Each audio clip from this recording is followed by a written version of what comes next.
Welcome to Full Scope, a podcast designed to analyze the games that we love, headlines of music, and the movies we can't forget. I'm host Wendell Burns. I'm my counterpart, Savon Morris. How's it going, man? Poppity pop, huh? Pop. How many times are you going to say that? I don't know, man. This poppity pop, man. Early 4th of July, huh? Yeah. That's what it might be.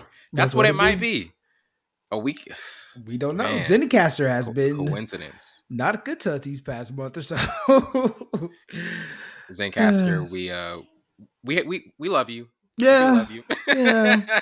But there's some concerns. Let's get them fixed. But we have a lot of topics to get into for this one. Obviously, NBA draft topics, some NBA ones. And in the second half, we're going to do some album reviews. To start off with, obviously, the biggest news from yesterday is the Lakers selecting Bronny James, 55th pick. This is crazy. 55th pick. I mean, it was everywhere. I mean, all you could hear about was this happening. You texted me about it. I honestly didn't even see because the draft was like, the round 2 was like 1 o'clock or 2. I'm like, what are y'all doing putting that on like the middle of the workday for people? And they're just like, oh, Bronny gets elected. And Bronny. LeBron toasts his shit paid. Bronny, LeBron. Somebody said when JJ and Rob Pelinka called Bronny about it, they said, somebody said LeBron was behind the camera with a gun in his hands. That's funny. But man, this is obviously, the first father-son duo playing in the NBA. Obviously, this is something that LeBron said that he wanted to see happen, and it finally does happen. There has been some interesting takes on this because some people are putting it down, being critical because it's LeBron. He has a big fan base, a big group of people that do tend to hate on what he does, try to downplay it. But I think this is incredible, man. It's a testament to obviously LeBron's longevity. 22nd year he's going to be playing now, and to do it that time frame is something to really appreciate and really respect, honestly. So I think it's great. Obviously, like his Bronny's learning curve in the NBA, I think there will be a segment of time where I think the G League developing in that mode, getting into just building up the reps, because it's going to take a while to get in that NBA mode. But to you, kind of, what were your initial thoughts on this? Yeah, you took the words right out of my mouth. I'll start the back end, then work my way up. The G League, unless he has a great summer league, if he goes crazy and show that he can, that's the only way I'll be comfortable for him even wearing the jersey and being on the bench. He has to earn this. I mean, I'm not saying, let's not forget, he had to come back from almost a life taking experience. Yeah, it's the cardiac arrest, man. Cardiac arrest. That's huge. And then he came back and he was able to still play and show that he had the capability to be a star player. And obviously people said he should have stayed a year, but the opportunity knocks. It's just like JD already. The opportunity knocks. You're going to take it. And it was the opportune time for him to play with his dad, make history, and show people that he deserves this. And I think that's where you're going to go, the G League. But if he has a great summer league and shows that he has improved as a facilitator and a shooter, then I'm comfortable for him to even sit on the bench on the games and not be just a tool for LeBron to stay longer in the league. And I don't think that's the case. I think Bronny can be that type of player, and he could come and make an immediate impact for a team, especially defensive wise. I think he has that intuitiveness. He has the awareness. He can play defense, and I think that's the biggest thing in the league. If you can play defense, you can last long. Look at Tony Allen. Tony Allen didn't really care about getting buckets, but he was like, look, I'm going to be defensive. I'm going to be a lockdown defender. Absolutely. Patrick Beverly is another one. Has been in the league because he has grit and he can play defense. So I think Bronny has those things, but I think if he doesn't have a great summer league, he's going to have to go to the G League and work his way up, which is not a bad thing. We've seen a lot of guys come from, even Kenny Lofton looks good, lost by 30 pounds, has an opportunity to come off the bench for Memphis and make an immediate impact for Memphis. So coming out of the G League is not a bad thing. And then, there were rumors saying, they were calling around saying, do not draft. Rich Ball, don't draft Bronny. that he's going to the Lakers. It was set up for that. That's why when I text you, I was like, it's no surprise. Like it was set up that way. And obviously it's LA, so they still can stay in LA. Like, I mean, going back to the Cavs was not the ideal situation because then you got to shop people around. You have to shop. Yeah, it was a lot. So this was the perfect situation for Bronny to come into. Perfect situation for LeBron to have. Like he got two guys in. I saw someone on Facebook. One of my classmates from high school said, "I love that Bron turned the league into corporate America." Yes. And I agree. This a good man had thing. a dream summer. This man had a dream summer. He's like, man, I got the coach I wanted. Yep. And my son's playing on my team. He got what he wanted. I'm playing in the Olympics. Yes. So I mean, it's gonna be crazy.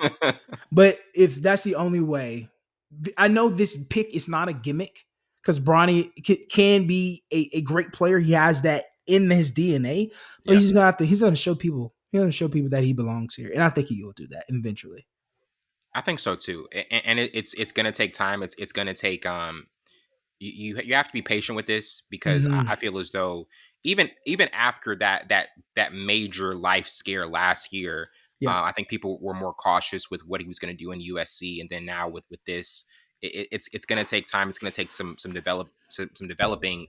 When it comes to JJ Redick, though, summer league options like him possibly coaching him, like really kind of getting connected to this team. What do you kind of like want to see from him this summer, and just also like, do you feel as though the pressure is still obviously the pressure is at an all-time high, but this Lakers team is not one we'd say is like a championship current team that's like, oh, like we're expecting a championship from them. Right. I think going into the summer league, this is his time to get his feet wet and get the jitters out. This is the time to show not everything he has in his arsenal as a head coach for the Lakers, but to show people like I can call plays. I have a high IQ. I can do the same things I did as a player translated to being a head coach. Now, when it gets to the full nuance and the entirety of the Lakers team with everybody, that I think it's going to be more difficult. But this is where you get your feet wet. This is where you just get all the jitters out, show people, and I love the tenacity that JJ Redick. He was like, I don't give a F. I love that. I don't care what you guys think. I got the position. I'm grateful for the position, but I don't care what any of you guys say, which you should have that mindset. But there's a huge but. You have a huge shadow and a huge stewardship of this team that you have to deal with. And that's not going away. There's these 4 years that you have. To me, these 2 years that you have is where you steward that. But I think summer league is where he's going to be able to get his feet wet and allow himself to sink into the role. And it could be like a surreal moment. I'm really coaching. I'm not commentating. I'm not on a podcast. I'm not on ESPN or First Take, whatever. I'm actually in the seat coaching a team. So I think it's going to sink in. It's a real moment for him. And to all of, I mean, I was a big fan of the Old Man and the Three, but to all the podcast fans, we had to know podcasting days were done.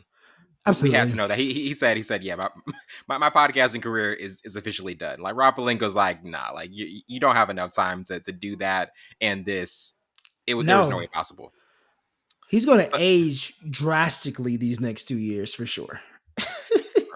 You know that State Farm commercial where where he's coming out of like he's in a room or whatever, and his hair is like everywhere, and he's like his shirt is like wrinkled. Oh, and yeah, he's looking crazy. That's how JJ's gonna be like after the first week of being absolutely. Training camp. Yeah, training camp, honestly. Getting all these guys together and realizing firsthand how overpowering LeBron can be in his voice. Like, I'm telling you, it's gonna be like, all right, Bron. Bron is vocal. Bron don't shut up. Like, Bron is gonna be vocal the entire time. He gives respect, but he feels like he knows. Even in that podcast, I think he feel like he knows more than JJ. JJ just showed that, okay, JJ, you know what you're talking about. But still, don't get it twisted. I still know my IQ is higher than yours. And I was a better player, like 10 times better player than you. So in that back of the head, like, bro, I just imagine JJ calling a play and Bron be like, bro, we ain't running that. Yeah. It don't matter what coach it is. Players do this all the time. Paul Pierce talked about it. KG talked about it. Gary Payton talked about it. Like, it doesn't matter what coach it is. It's going to be difficult it's a different ball game. It's a different ball game when you have one of the 2 or 3 greatest players to ever grace a basketball court. It's completely different. It's so different, man. He's going to find out. Yeah, it's one of those things. You just got to find out. You just got to find out. I'm going to pray for him. The stress, man. We got to do a stress meter update with JJ like every week of the season, man, because it's going to be up there. It's definitely going to be up there. If I was a reporter, like in every practice and every game presser, I'm like, how are you feeling, JJ? Like, are you okay? Like, that would be my question all the time. Like, are you okay? Are you good? He's going to get tired, but I'm like, being for real, bro. This job comes with a lot. Yes. And you don't understand it until you get into it. You'll see why Darvin Ham was like, man, I'm glad I talked to LeBron coming back. Like, that was his biggest thing. Like, LeBron coming back. Okay, cool. I can keep my job for a little longer. Because Bron didn't come back, he'd have been fired after that 1 year. Come on, man. Crazy.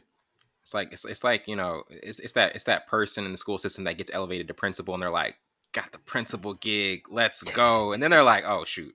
I didn't want all this. Oh, I forgot this was a D school. I gotta exactly.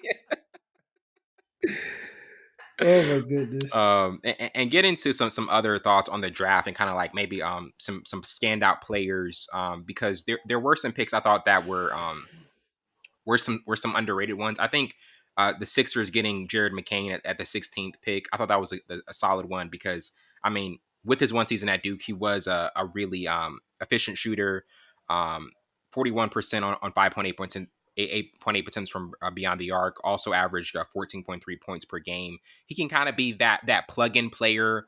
I think who can knock down shots coming off the bench and also be just a very fundamentally sound player. Because I think for Duke players, especially ones that do get drafted the first round, they're fundamentally sound.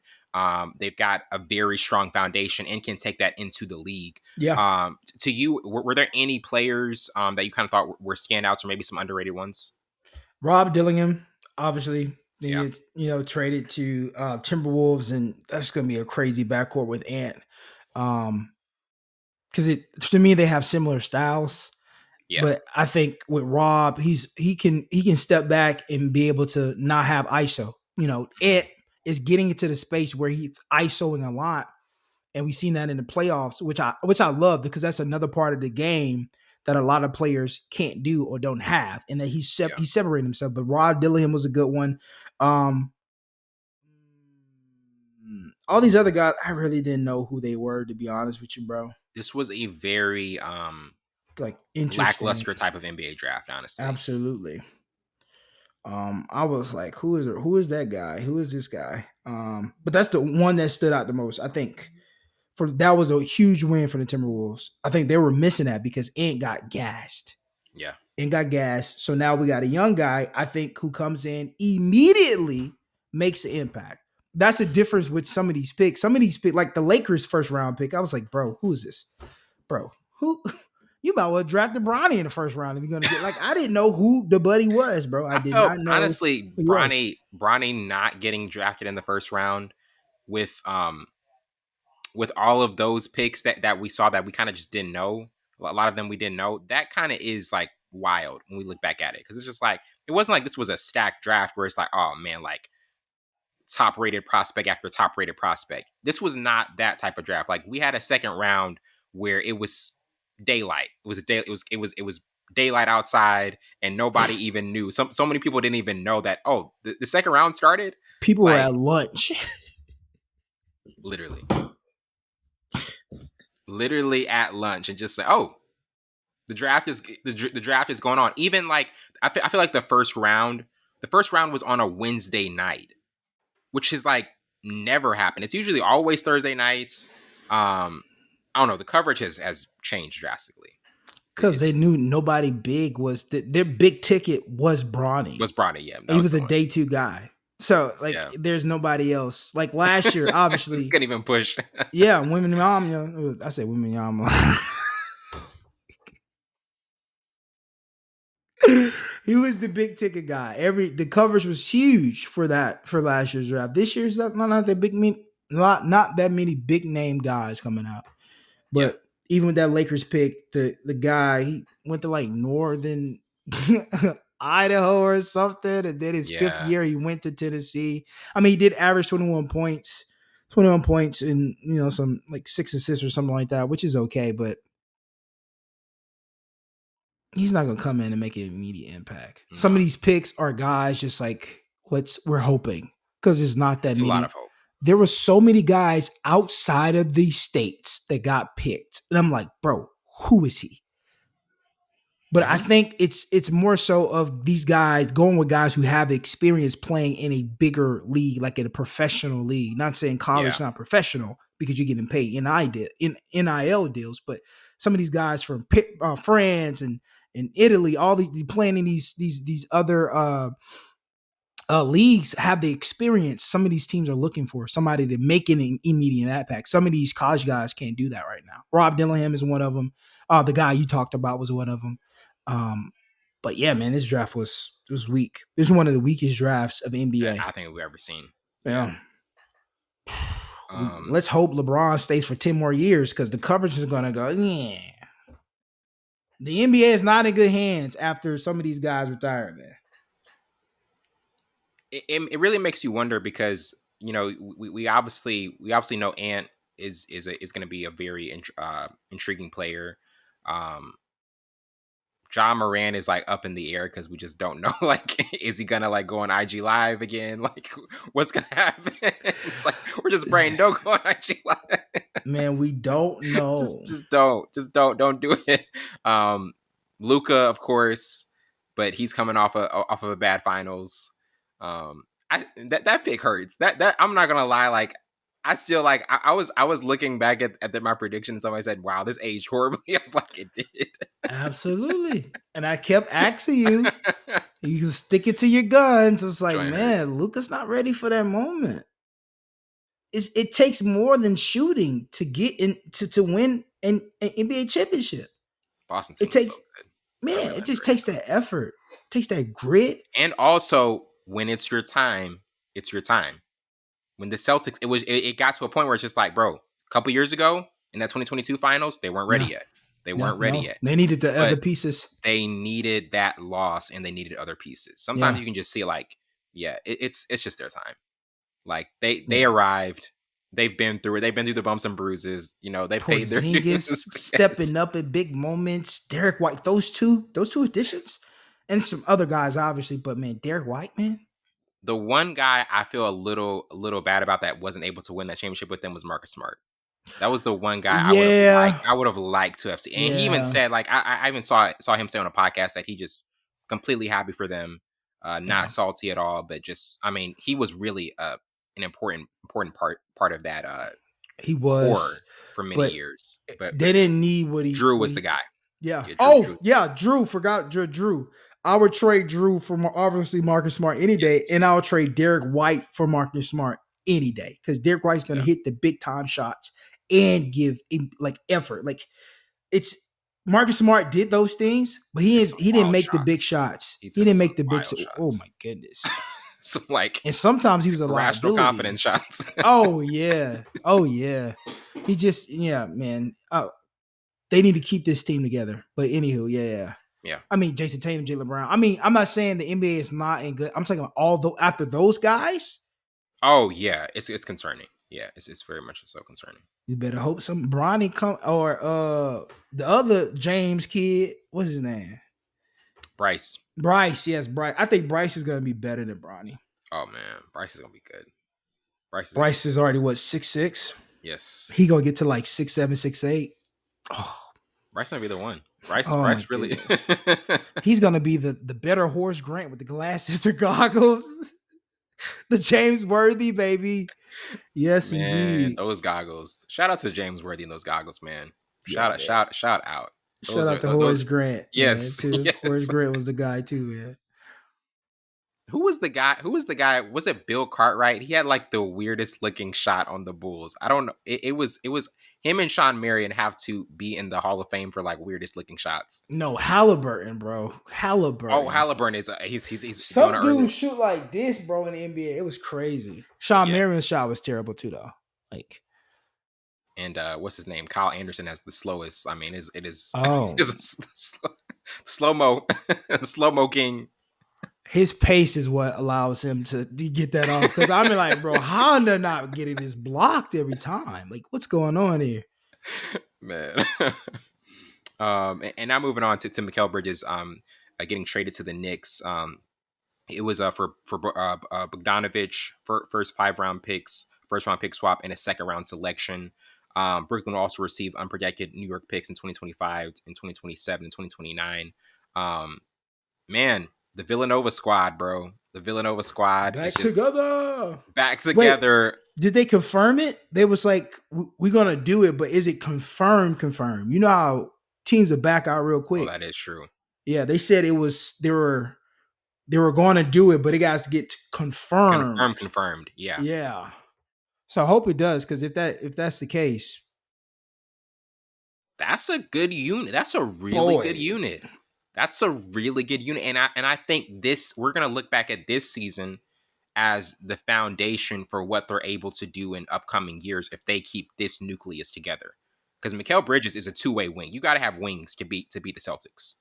He's a two-way wing who can, like I said, he can defend, he can get buckets. He defended some of the best players in the league last year extremely absolutely, well. Like absolutely. that's a serious player to get, and he doesn't have to be the lead anymore.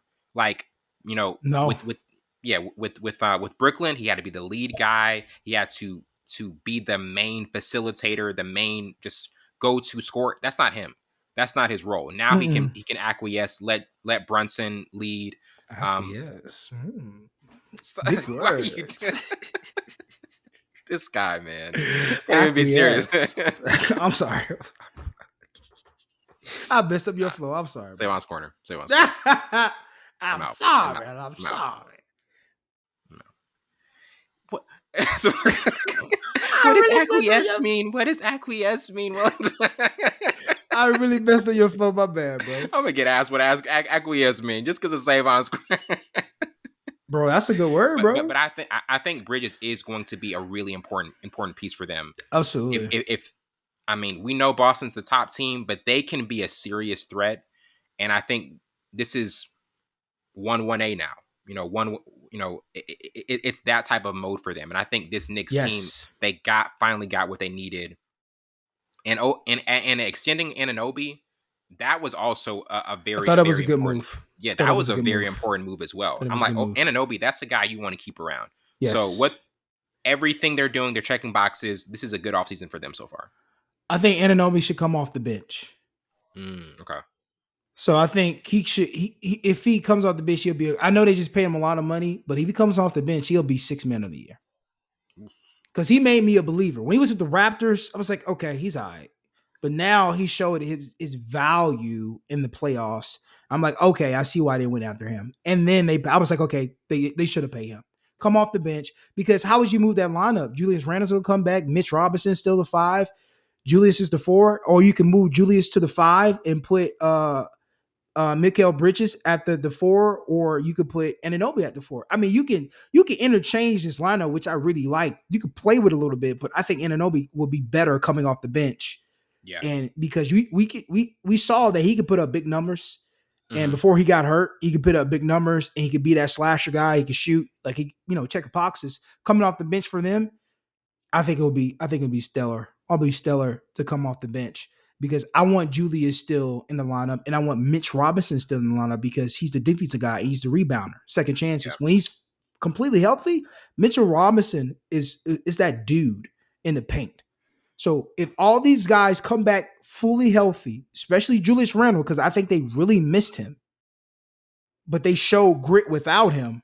So just imagine him back, Mikal Bridges, like you just, like I'm comfortable saying, and I'm comfortable agreeing with you, 1A.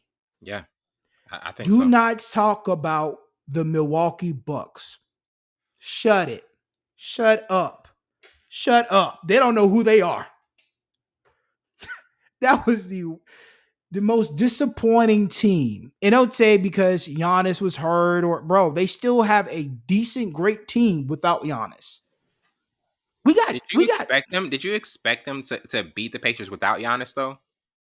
I think this no, Pacers team was good. This Pacers team was good. This bro. was a good. This was a good They team. were the number 2 scoring team in the league.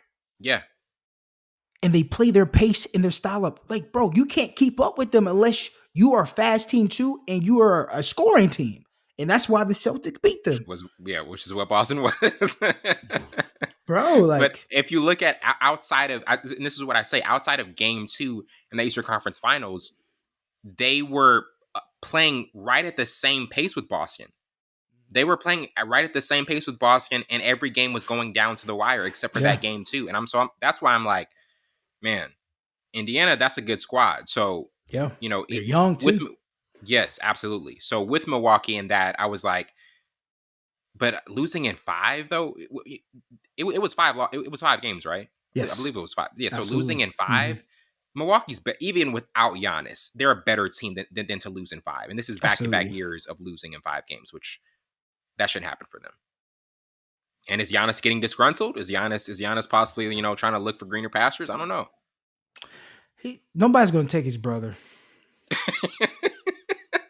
He better stay in Milwaukee. He's a package deal. A lot of people talk about Bronny and LeBron James. Let's talk about what's Thanasis or Thanasis, yeah.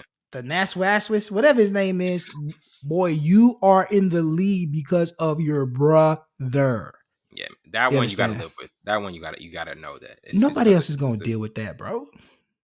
He better stay in Milwaukee. That's a package deal. He even in commercials with his brother. He was like, "Me brother, like, come on, get you in." I'm pretty sure they had to pay him too, like, bro. Like, so man, look, man, Milwaukee is they're gonna have to figure some stuff. Bobby Portis should have won comeback player of the year.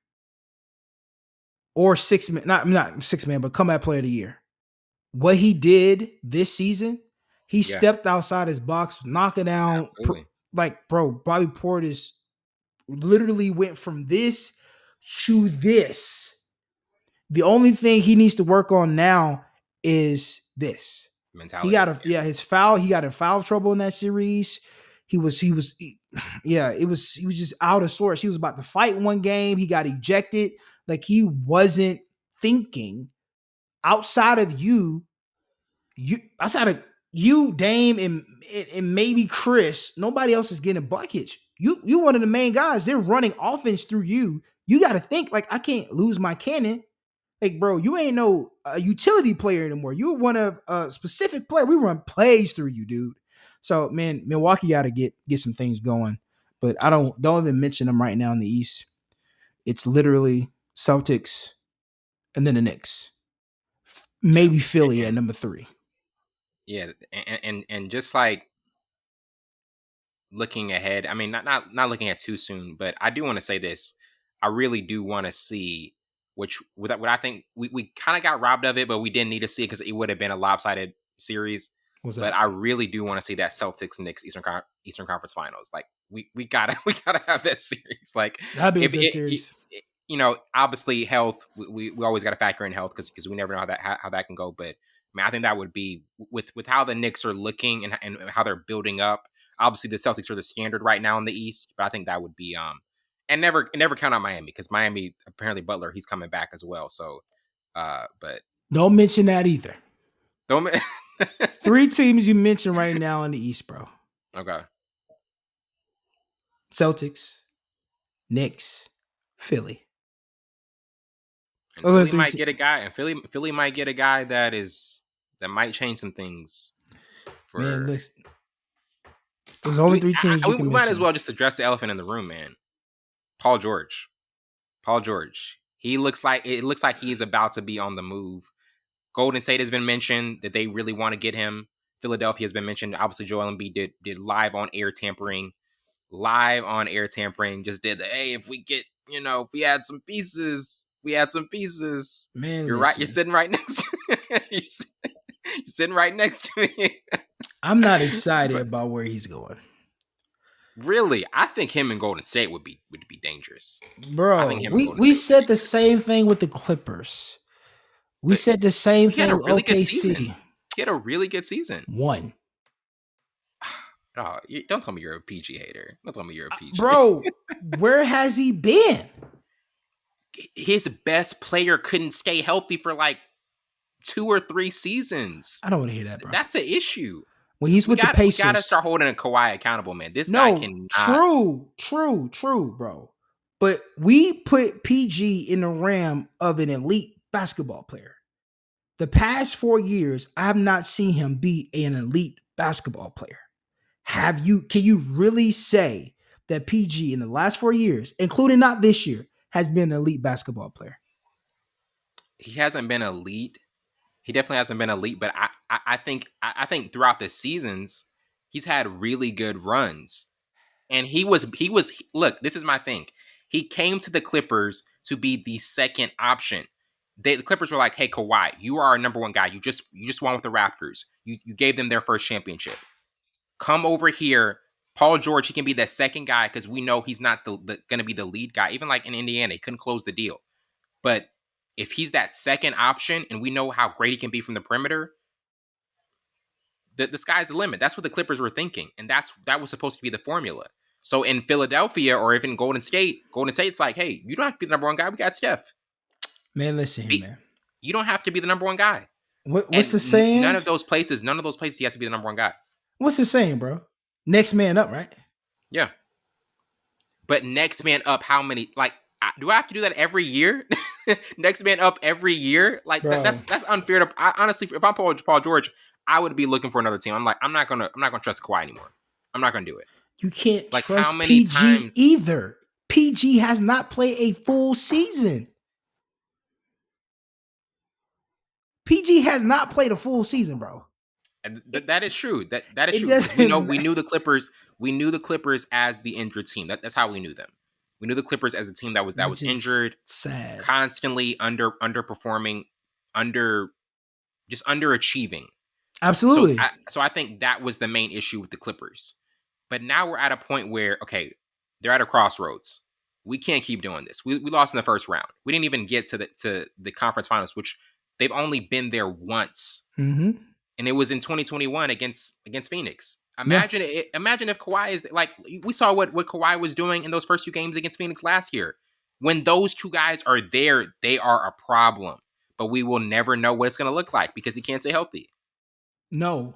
Say both of them can't stay healthy. Because when Russ was there, literally last year,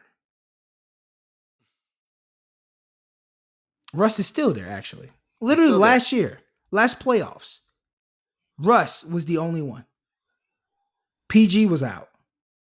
Kawhi was out. If you want to get excited about PG only having one good season and he still didn't play all 82 games, I don't think he played all 82 games. I have to fight check that. And you're getting excited he's moving? Why? Because wherever place he's going to, he's not going to be the number one guy. He's going to be the second option, and that's actually really good. If he's going to a team where he has to be the lead guy, I'm like, yeah, I mean, it's good for that team because he's a really good player, but that's not great. He can actually push a team over the edge, over the hump. Like, do we still want Clay and Golden State? Because I think they're honestly at a breaking point as well. Clay wants his money. Golden State's like, hey, you're not the same guy that you once were. BJ isn't in there. I don't know about that. This last season was really good. Last season was really good for him. Yeah, he had 3 seasons off. Like, bro, come on. Like, let me do this, bro. Let me do this. Let's take away this season. And he's played really well. The past 2 to 3 seasons, right? Oh, it doesn't matter if he's option 2 if he's not even available. He's no option. Wellington. He's no option at all. if he's not there, if he's not healthy? How can you contribute and be option number 2 if you're not there?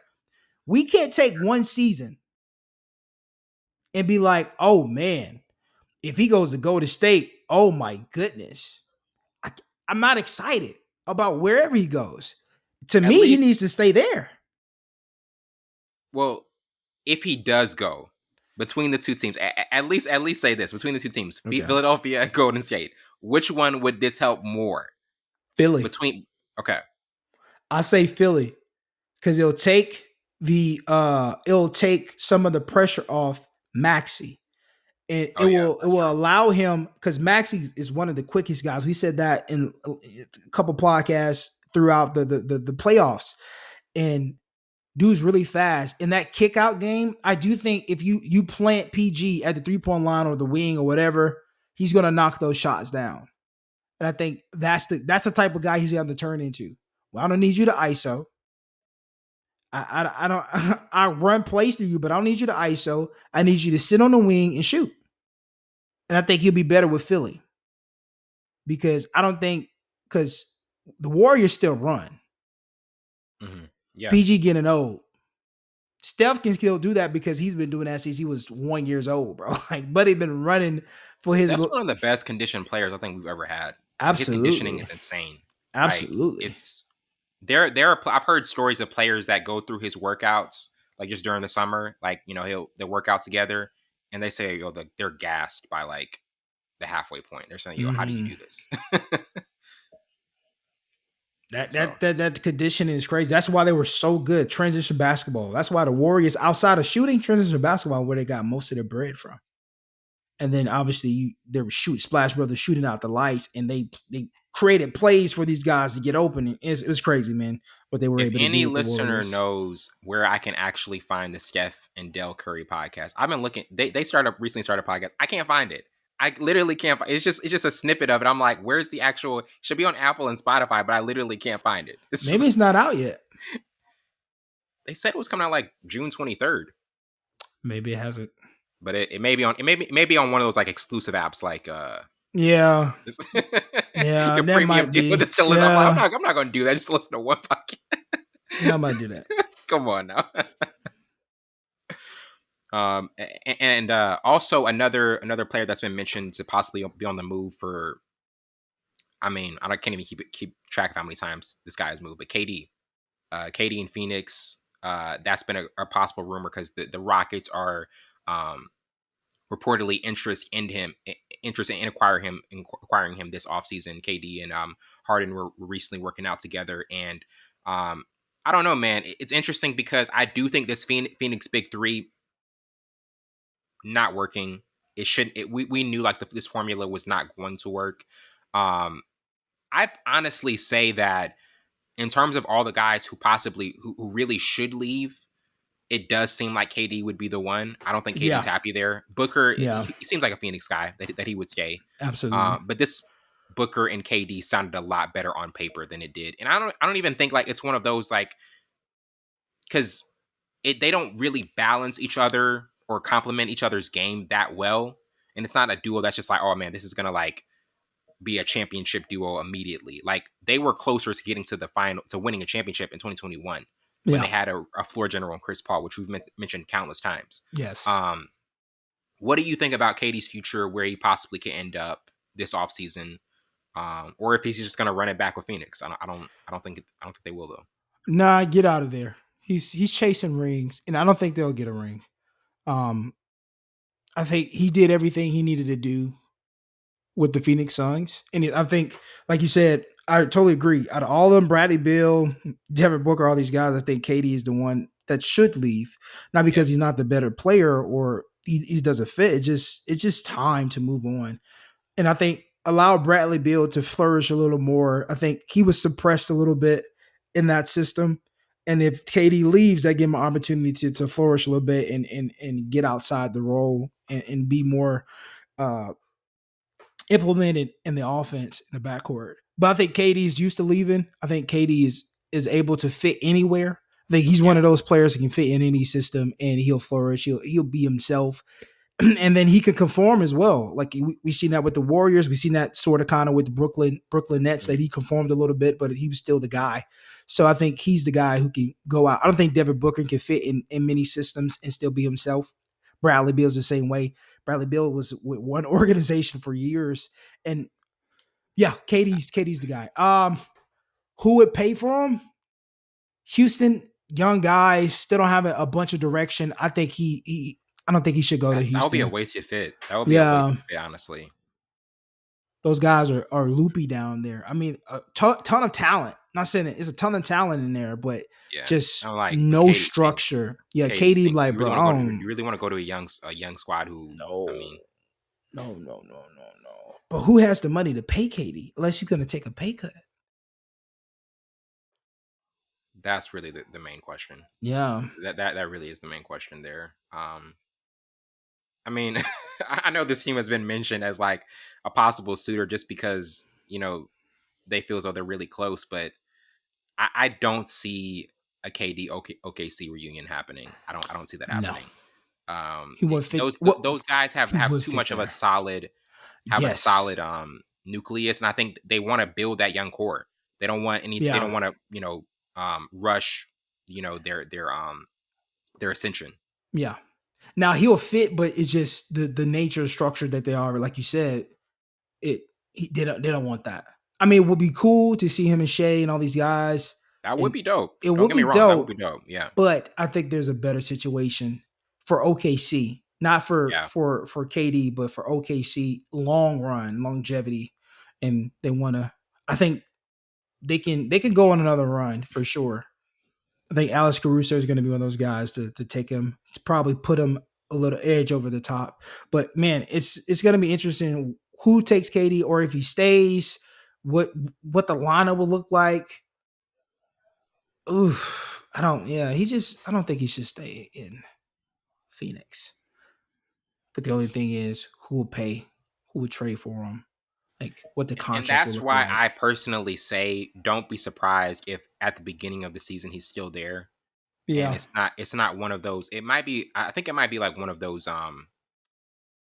it might be if I'm honestly thinking about the possibility of him moving, it might be one of those like December 15th where they do like a Very deadline specific. move. Just hey, watch out for December 15th. Watch out for Just I'm saying, it's very specific. I'm just gonna say December 15th or the trade deadline, right before, around All-Star break. Wellington's wise zone. The two spots where you get traded in. Oh, so wise. Something happens December 15th. People are like, whoa, who do you know? That's crazy, bro. I don't know anybody, guys. I promise. Wellington's wise zone does not know anybody. I just said a date. It's an educated guess. That's it. That's it. Man, are there any other players? Because obviously, Jimmy Butler news of him staying, of him wanting to stay, obviously has been mentioned. But you don't think Miami is one of those teams that is a threat anymore, or it's going to be like one of those, No.